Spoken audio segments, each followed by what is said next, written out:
nirudieni mimi, asema Bwana. Karibu mpendwa msikilizaji na mfuatiliaji wa St. Gaspar Media katika kipindi cha tafakari ya Injili ya siku.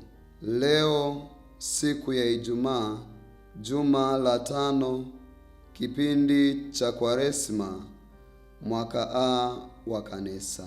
Masomo ya leo. Somo la kwanza linatoka katika kitabu cha nabii Yeremia sura ya 20 aya ya 10 hadi aya ya 13, na Injili takatifu kama ilivyoandikwa na mwinjili Yohane sura ya 10 aya ya 31 hadi ya 42.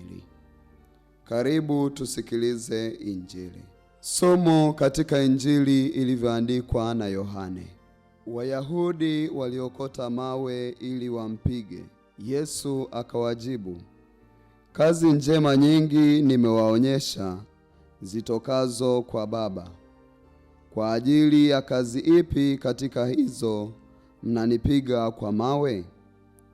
Wayahudi wakamjibu, kwa ajili ya kazi njema hatukupigi kwa mawe, bali kwa kukufuru, na kwa sababu wewe uliye mwanadamu wajifanya mwenyewe u Mungu. Yesu akawajibu, je, haikuandikwa katika Torati yenu ya kwamba mimi nimesema ndinyi miungu? Ikiwa aliwaita miungu wale waliojiliwa na neno la Mungu, na maandiko hayawezi kutanguka, je, yeye ambaye Baba alimtakasa akamtuma ulimwenguni, ninyi mnamwambia unakufuru kwa sababu nalisema mimi ni mwana wa Mungu? Kama sizitendi kazi za Baba yangu, msiniamini. Lakini nikizitenda, ijapokuwa amniamini mimi, ziaminini zile kazi, mpate kujua na kufahamu ya kuwa Baba yu ndani yangu, nami ni ndani ya Baba. Wakatafuta tena kumkamata, lakini akatoka mikononi mwao. Akaenda zake tena ng'ambo ya Yordani, mpaka mahali pale alipokuwapo Yohane akibatiza hapo kwanza, akakaa huko. Na watu wengi wakamwendea wakasema, Yohane kweli akufanya ishara yoyote, lakini yote aliyoyasema Yohane katika habari zake huyu yalikuwa kweli. Nao wengi wakamwamini huko. Neno la Bwana. Sifa kwako, Kristo. Wapendwa taifa la Mungu, karibuni tutafakari kwa pamoja sehemu ya Injili tuliyokwisha kuisikia hivi punde. Tafakari hii inatupeleka kutafakari juu ya swali, je, Kristo ni nani? Wapendwa, maisha ya mwanadamu ni maisha yaliyotawaliwa na maswali mengi na ya kila namna. Kwani mwanadamu aliye kamili na mwenye uwezo wa kufikiri kila kitu anachokutana nacho, hata matukio ya kawaida ya maisha, lazima ajiulize yana maana gani na kwa nini yametokea. Maswali hayo ulenga kumpatia mwanadamu ufahamu ambao ndio asili yake ya kutaka kujua ukweli. Katika somo la leo tunapewa swali mojawapo ambalo kila Mkristo anapaswa kujiuliza. Je, Kristo ni nani? Na katika swali hili tunaweza tukapata maswali mengine madogo madogo. Je, yeye anajisema kuwa nani kwangu? Wengine wanamsemaje? Kwangu mimi, Kristo namwona ni wa namna gani? Sehemu hii ya maandiko tuliyoisikia inaeleza kwa kina simulizi juu ya malumbano ya hoja kati ya Kristo na viongozi wa Kiyahudi, yaani Mafarisayo, makuhani na waandishi. Malumbano haya yanatokana na tendo la Kristo kusema yeye ni mwana wa Mungu. Yeye ni Mungu na yeye na Baba ni wamoja. Kwa sababu viongozi hawa hawajaelewa juu ya asili halisi ya Kristo, hivyo wanamtuhumu kuwa amekufuru, kosa lililompasa auawe. Ndiyo maana katika Injili ya Yohane ile sura ya 10 aya 24, Wayahudi wanamwambia Yesu, hata lini utatuhangaisha nafsi zetu? Kama wewe ndiwe Kristo, utuambie waziwazi. Kumbe swala la kusema yeye na Baba ni wamoja linawachagiza Wayahudi kuokota mawe kumpiga Kristo, kwani wanaona anakufuru. Wapendwa, tukio hili la kuokota mawe linatupeleka katika Agano la Kale, katika kitabu cha Mambo ya Walawi sura ile ya 24 aya ya 16, ambapo taifa la Israeli wanaambiwa, naye atakayelikufuru jina la Bwana hakika atauawa. Mkutano wote watamua kwa kumpiga mawe, kama ni mgeni, kama ni mzaliwa. Hapo atakapolikufuru jina la Bwana atauawa. Tujiulize, je, Kristo ni kweli amekufuru? Tuhuma ya kufuru inaonekana kujikita kwa tendo la yeye kujifanya kuwa ni Mungu, na pia yeye na Baba ni wamoja. Lakini pia linatokana na yeye kusema kuwa ni mwana wa Mungu. Wayahudi wanapomtazama Kristo hawaoni umungu ndani yake, hivyo maswali na hasira zinakomaa ndani yao, wakijiuliza, inawezekanaje huyu mwanadamu aliyezaliwa kama wanadamu wengine ajifanye kuwa sawa na Mungu? Kristo akatai shutuma hizi, bali anashuhudia kuwa yeye hakika ni mwana wa Mungu, na maandiko matakatifu na kazi anazozifanya zinaonekana kuwa ni shuhuda tosha juu ya usemi huu.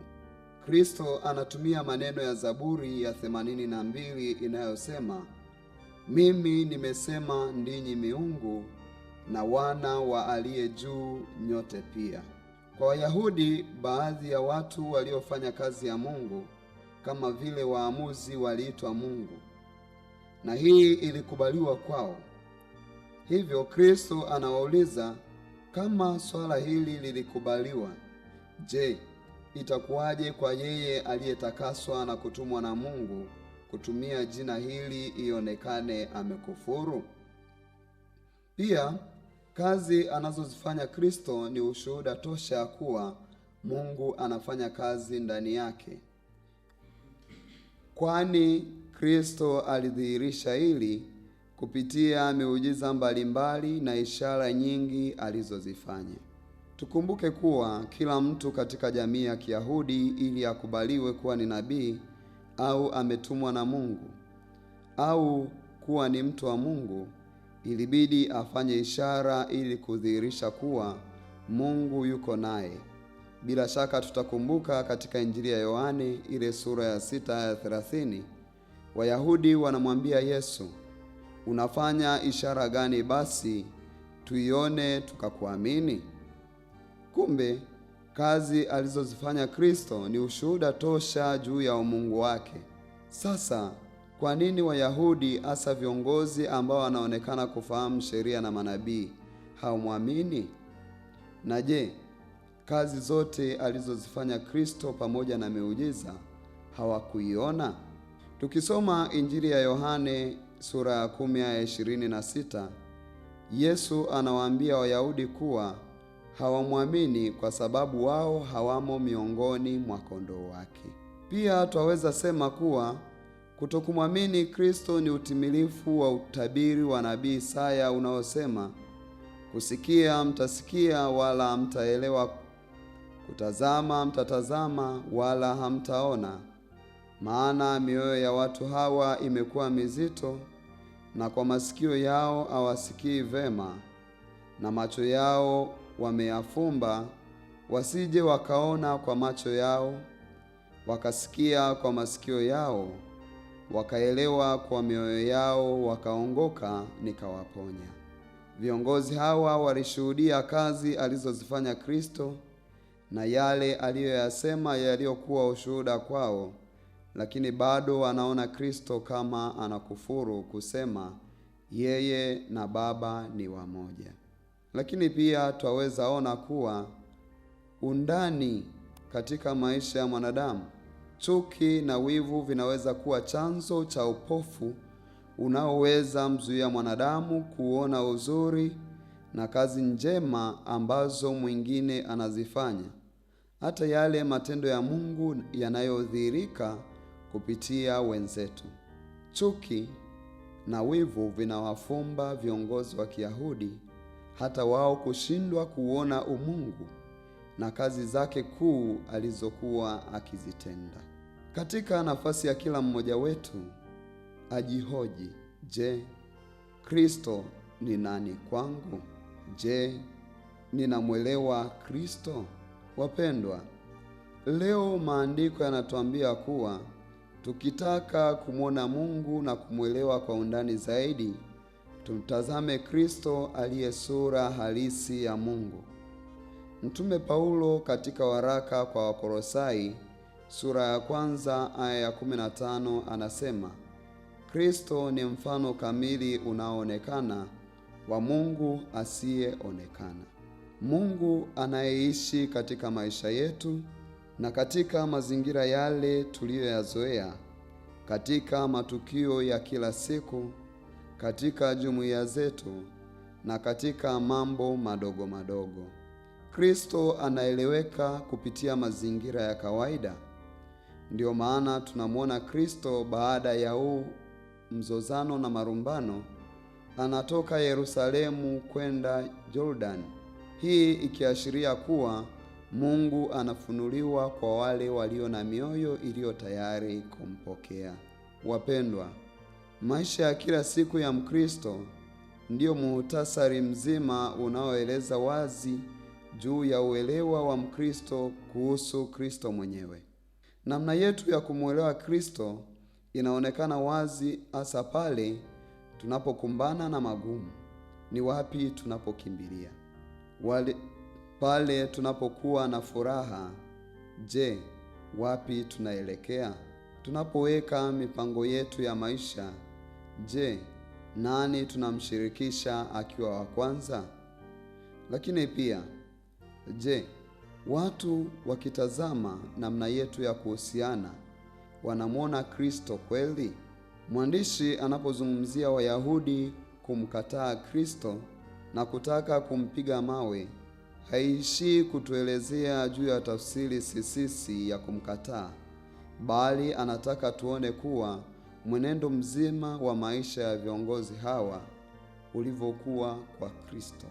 Mara nyingi tunasema tunamfahamu Kristo na kadhalika, lakini mtu akituuliza Kristo ni nani, bila shaka tutajikuta tunarudia zile kauli ambazo tumekairishwa tukiwa wadogo kuhusu Kristo.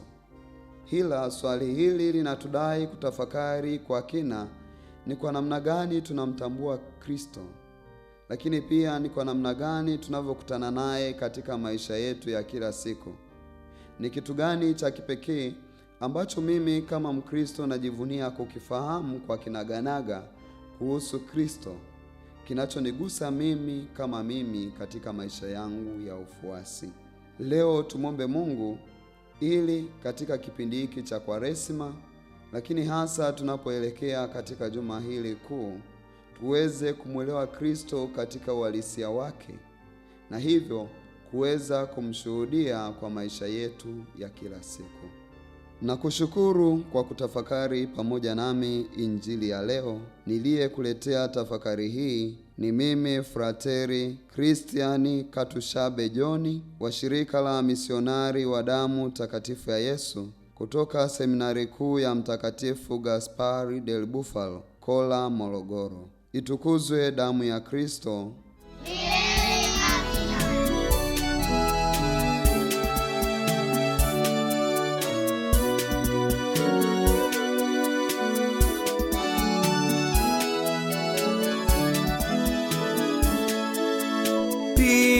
Pigeni tarumbeta katika Sayuni, kusanyeni wazee, kusanyeni watoto. Nirudieni mimi, asema Bwana. Nirudieni mimi, asema Bwana. Nirudieni mimi, asema